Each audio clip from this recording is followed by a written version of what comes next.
नमस्कार दोस्तों, स्वागत है आपका आपके अपने चैनल भक्ति की शक्ति में। दोस्तों, इस वीडियो में मैं आपको बताऊंगी कि करवा चौथ का व्रत क्यों मनाया जाता है और पहली बार किसने रखा था करवा चौथ का व्रत। हिंदू धर्म में से मनाए जाने वाले कई प्रमुख त्योहारों में से एक प्रमुख त्योहार करवा चौथ का भी है। सबसे कठिन व्रतों में गिने जाने वाले इस व्रत में भारतीय महिलाएं अपनी पति की लंबी उम्र के लिए निर्जला उपवास रखती हैं। कहा जाता है कि इस त्योहार की शुरुआत पंजाबी परंपरा से हुई थी। बाद में ये धीरे धीरे पूरे देश में फैल गया। लेकिन क्या आप जानते हैं कि करवा चौथ का व्रत सबसे पहले किसने रखा था? तो आइए आपको बताती हूँ कि इस व्रत की शुरुआत पूरे ब्रह्मांड में सबसे पहले किसने की थी। प्राचीन समय में करवा नामक एक पतिव्रता स्त्री अपने पति के साथ नदी के किनारे बसे एक गांव में रहा करती थी। एक दिन जब उसका पति नदी में स्नान करने गया तो एक मगरमच्छ ने उसका पैर पकड़ लिया और उसको पानी में खींचने लगा।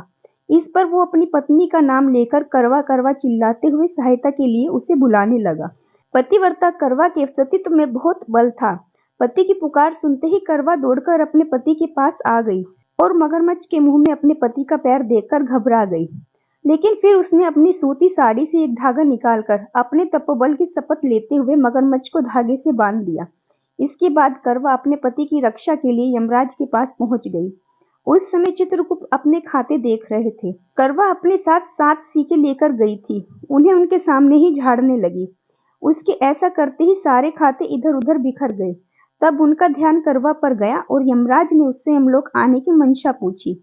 इस पर करवा ने यमराज को सारी बात बताते हुए कहा कि उस अधर्मी मगरमच्छ को आप अपनी शक्ति से मृत्यु दंड देकर नरक लोक में डाल दो। इस पर यमराज ने कहा कि अभी मगरमच्छ की मृत्यु का समय नहीं आया है, उसे मैं मृत्यु दंड नहीं दे सकता। इस पर करवा ने क्रोधित होते हुए कहा, अगर आप मगरमच्छ को मारकर मेरे पति को चिरायु होने का वरदान नहीं देंगे तो मैं अपने तपोबल की शक्ति से आपको नष्ट होने का श्राप दे दूंगी।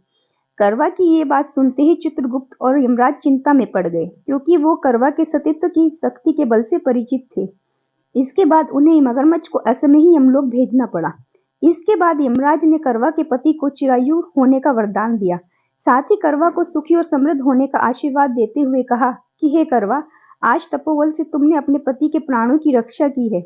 इससे प्रसन्न होकर मैं तुम्हें वरदान देता हूँ कि इस तिथि पर जो भी महिला पूर्ण विश्वास और आस्था से व्रत और पूजन करेगी, उसके सुहाग और सौभाग्य की रक्षा करूंगा। ये तिथि कार्तिक मास के कृष्ण पक्ष की चतुर्थी तिथि थी। करवा और चतुर्थी तिथि के कारण इस व्रत का नाम करवा चौथ पड़ गया। तो ये कहा जाता है कि माँ करवा वह पहली स्त्री हैं जिन्होंने अपनी सुहाग की रक्षा के लिए इस व्रत को किया था। तब से इस प्रथा का आरंभ हो गया है। करवा चौथ के व्रत में शाम को पूजा करते समय माता करवा की इस कथा को पढ़ना अत्यंत आवश्यक है।